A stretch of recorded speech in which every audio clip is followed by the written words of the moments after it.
संघ प्रमुख मोहन भागवत ने तो पहले ही ऐलान कर दिया था कि 75 साल होते ही मोदी रिटायर हो जाएंगे, लेकिन अब तो खबर खुद ही निकलकर सामने आ गई है कि 75 के होते ही प्रधानमंत्री मोदी ने खुद राजनीति से संन्यास लेने का मन बना लिया है।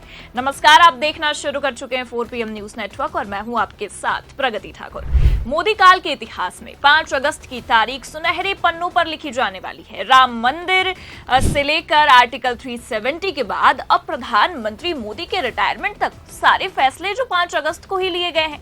जी हां, आपने बिल्कुल सही सुना है। प्रधानमंत्री मोदी के रिटायरमेंट की चर्चा अब तेज हो गई है और ऐसा हम इसलिए कह रहे हैं क्योंकि खुद एनडीए की बड़ी बैठक में, एनडीए की संसदीय दल की बैठक में प्रधानमंत्री मोदी ने कुछ ऐसा कह दिया है जिसने सबको चौंका कर रख दिया है। आप ये खबर देखिए, इसमें लिखा भी है, मोदी ने तय कर लिया अपना उत्तराधिकारी, पीएम की रेस से बाहर हुए सीएम योगी, सियासी गलियारों में आया भूचाल। तो खबर देखकर ये समझ में आ गया है कि अब प्रधानमंत्री नरेंद्र मोदी ने खुद 75 साल की उम्र होने पर रिटायरमेंट का पूरा प्लान तैयार कर लिया है। तभी तो अचानक से आप ही सोचिए, खबर ये सामने आ रही है कि प्रधानमंत्री मोदी ने अपना उत्तराधिकारी चुन लिया। और यहाँ खबर देखकर सबसे हैरान करने वाली बात यह है कि जिस उत्तराधिकारी को लेकर इतना बवाल मच रहा था, उस रेस में सीएम योगी का नाम ही नहीं शामिल है। देखिए खबर इसमें आगे लिखा भी है, प्रधानमंत्री नरेंद्र मोदी ने मंगलवार को अमित शाह को देश के सबसे लंबे समय तक गृह मंत्री रहने पर बधाई दी और कहा कि ये तो बस शुरुआत है। पीएम मोदी का ये बयान सामने आते ही राजनीतिक गलियारों में भूचाल सा आ गया है। सियासी पंडित सारी कड़ियां, घटनाक्रमों की कड़ियां जोड़ने में लग गए हैं। तो बीजेपी के अंदर खाने चर्चा चल रही है कि पीएम मोदी ने अपना उत्तराधिकारी तय कर लिया है। तो असल में इस खबर के मुताबिक अब प्रधानमंत्री मोदी ने अपने बाद अमित शाह को प्रधानमंत्री बनाने का पूरा मन बना लिया है। राजनीतिक पंडितों का भी यही मानना है कि प्रधानमंत्री मोदी ने अपना उत्तराधिकारी चुन लिया है और सबसे चौंकाने वाली बात यह है कि इस लिस्ट में सीएम योगी का नाम नहीं बल्कि अमित शाह के नाम पर मुहर लग गई है, जिसके बाद सियासी भूचाल मचा हुआ है।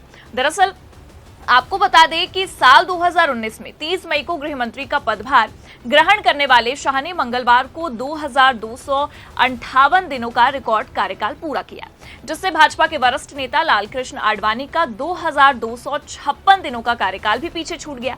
शाह का ये रिकॉर्ड जम्मू कश्मीर से अनुच्छेद 370 को हटाए जाने की छठी वर्षगांठ के साथ मेल खाता है। ये प्रस्ताव उन्होंने ही पारित किया था, जिसके बाद चर्चाओं का बाजार काफी गर्म है। और सबसे बड़ी बात यह है कि खुद प्रधानमंत्री मोदी ने एनडीए के संसदीय दल की बैठक में अमित शाह की गजब की तारीफ की है, जिसके बाद सियासी गलियारों में यही शोर है कि पार्टी के तमाम नेताओं के सामने प्रधानमंत्री ने अपना उत्तराधिकारी चुन लिया है और ऐलान कर दिया है कि कौन होने वाला है अगला प्रधानमंत्री। तो दरअसल आपको बता दें कि एनडीए के संसदीय बैठक में बोलते हुए अमित शाह को पीएम मोदी ने सम्मानित किया और उनकी जमकर प्रशंसा की। उन्हें इसलिए भी बधाई दी क्योंकि अपने सबसे लंबे कार्यकाल में शाह ने तमाम चुनौतीपूर्ण कार्यों को भी पूरा किया है। हालांकि अगर सूत्रों की माने तो इस बैठक में पीएम मोदी ने ये कहा है कि मैं आपको बता दूं, ये तो बस शुरुआत है, हमें अभी बहुत आगे जाना है। जिसके बाद ये साफ तय माना जा रहा है कि मोहन भागवत के 75 साल वाले बयान के बाद अब खुद प्रधानमंत्री मोदी ने अपने रिटायरमेंट को लेकर तैयारियां कर ली हैं। वैसे भी प्रधानमंत्री तो अपने हर बयान में ये कहते नजर आ ही जाते हैं कि हम तो फकीर आदमी हैं, झोला लेकर निकल पड़ते हैं। तो अब उनके इस बयान से भी ये समझ में आ रहा है कि प्रधानमंत्री मोदी झोला लेकर निकलने के लिए अब पूरी तरह से तैयार हो गए हैं। हालांकि आपको ये भी बता दें कि आरएसएस प्रमुख मोहन भागवत ने पिछले ही महीने इस बात पर जोर दिया था कि एक निश्चित उम्र के बाद नेताओं को नई पीढ़ी के लिए रास्ता बनाने के लिए गरिमापूर्ण तरीके से पद छोड़ देना चाहिए। तो उन्होंने मोदी शाह द्वारा पार्टी के कई दिग्गजों को दरकिनार करने के लिए लागू की गई भाजपा की अलिखित सेवानिवृत्ति आयु 75 वर्ष पर भी ध्यान केंद्रित किया।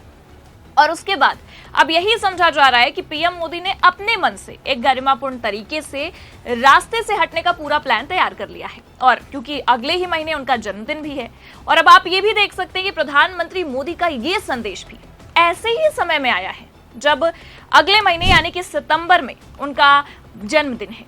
17 सितंबर को प्रधानमंत्री मोदी 75 साल के होने वाले हैं और आरएसएस हर हाल में बीजेपी को गुजरात लॉबी से मुक्त करने की तैयारी में लगा था, ये आप भी जानते हैं।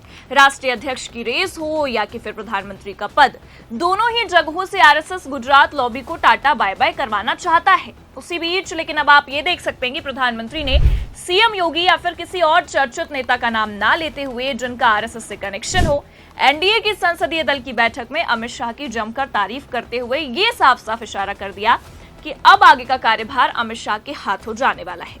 तो गुजरात लॉबी के हाथों में ही सारा का सारा जिम्मा होगा बीजेपी वालों का, जिसके बाद भी कई सारे सवाल जन्म हो रहे हैं। कई लोग तो इस फैसले को लेकर भी प्रतिक्रिया दे रहे हैं। खबर भी हमारे पास मौजूद है, देखिए इसमें लिखा भी है। मीडिया रिपोर्ट के मुताबिक एक भाजपा सांसद ने कहा, मोदी जी ने ये संकेत जरूर दिया कि अमित भाई को अभी लंबा रास्ता तय करना है, क्योंकि वो अभी सिर्फ 60 वर्ष के हैं। ये पार्टी सांसदों के लिए एक संदेश हो सकता है कि अमित भाई उनके उत्तराधिकारी बनने के योग्य भी हैं। और इतना ही नहीं, सांसदों के बयान के अलावा भी कई चीजें हैं जिसने बार बार इस ओर इशारा किया है कि अब प्रधानमंत्री मोदी के जाते ही पीएम की कुर्सी अमित शाह के नाम होने वाली है। क्योंकि आपको बता दें कि संसद के मानसून सत्र में ऑपरेशन सिंदूर पर हुई बहस को लेकर भी लोकसभा में तो विपक्ष के सवालों का जवाब पीएम मोदी ने दिया, लेकिन राज्यसभा में ये जिम्मेदारी अमित शाह को सौंप दी गई। पीएम मोदी का ऐसा करना भी साफ ये संदेश दे रहा है कि पीएम मोदी ने मन ही मन ये तैयारी कर ली है कि उनके जाने के बाद सारा पदभार अमित शाह का होने वाला है।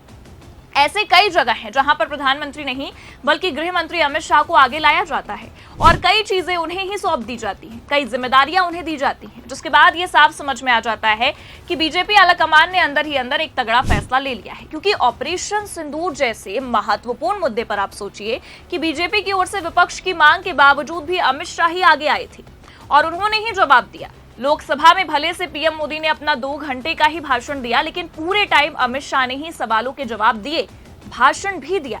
यहां तक कि अगर राज्यसभा की बात करें तो अमित शाह पीएम मोदी को बुलाने को लेकर विपक्ष से भिड़ गए थे, जिसके बाद अब ये साफ समझ में आ रहा है कि इन सब के पीछे कोई ना कोई संकेत तो है और ये साफ जाहिर है कि मोदी अपने उत्तराधिकारी के रूप में किसे चाहते हैं। हालांकि अब पीएम मोदी के इस बयान के बाद से सीएम योगी जैसे पीएम की कुर्सी के दावेदार इस रेस से बाहर हो चुके हैं और ये भी समझ में आ गया है कि अब आरएसएस प्रमुख मोहन भागवत के बयान के बाद से खुद प्रधानमंत्री मोदी ने झोला उठाने का पूरा मन बना लिया है और 17 सितंबर को टाटा बाय बाय करने तक का ऐलान कर दिया है। फिलहाल अब ये देखना होगा कि इस मामले के बाद क्या कुछ भूचाल आने वाला है। क्या 17 सितंबर को सच में मोदी इस्तीफा देने वाले हैं? क्या 17 सितंबर के बाद अमित शाह अगले प्रधानमंत्री बनने वाले हैं? ये तो आने वाला वक्त बता ही देगा, लेकिन नेतृत्व का क्या अंतिम फैसला होगा, आपको क्या लगता है? कमेंट करके अपनी राय जरूर बताएं। ये खबर आपको कैसे लगी, लाइक और शेयर जरूर करें और अगर चैनल पर नए हैं तो सब्सक्राइब और ज्वाइन करना ना भूलें। देखते रहिए 4PM न्यूज नेटवर्क। नमस्कार।